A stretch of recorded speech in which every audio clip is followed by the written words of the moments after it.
Hey Bible readers, I'm Tara Lee Cobble, and I'm your host for the Bible Recap.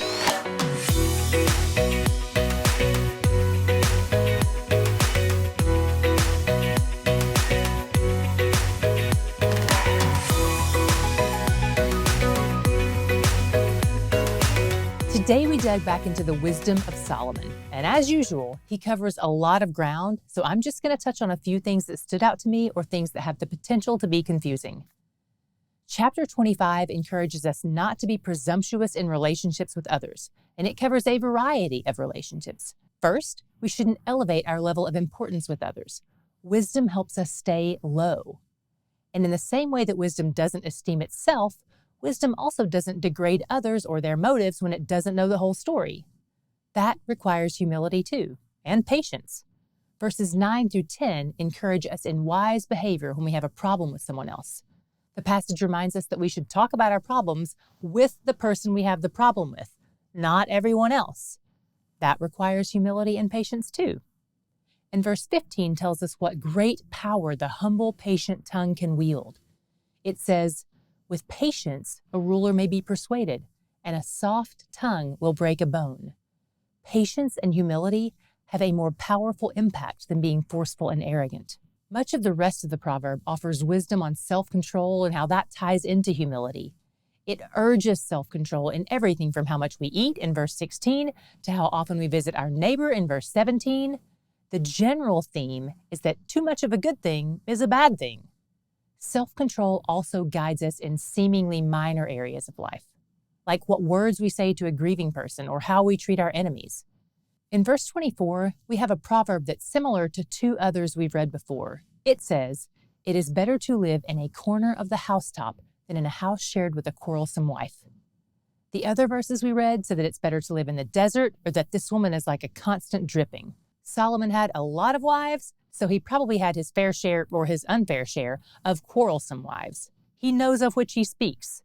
And again, this passage could be applied to either gender, but Solomon rightly assumed that most of his readers in that day would be male. Regardless of your gender, it takes a lot of self-control not to be quarrelsome. And the chapter ends with a very clear statement on self-control. It says, "A man without self-control is like a city broken into and left without walls." A city without walls can be overtaken by any enemy. It doesn't have to be a powerful one. Solomon continues in Proverbs 26. He describes the foolish man as being wasteful and worthless. In verses 4 and 5, we hit one of those sections that can be confusing because the two verses seem to contradict themselves. They say, "Answer not a fool according to his folly, lest you be like him yourself. Answer a fool according to his folly, lest he be wise in his own eyes." This is a good place to reiterate that Proverbs is not a book of biblical laws.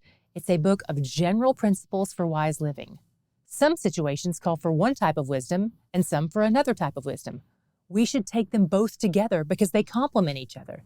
There will be times when a fool needs to be corrected, and there will be times when correcting a fool will be a waste of your time and breath because he won't receive it.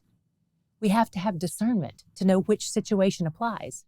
This is a good example of how knowledge and understanding work together with wisdom.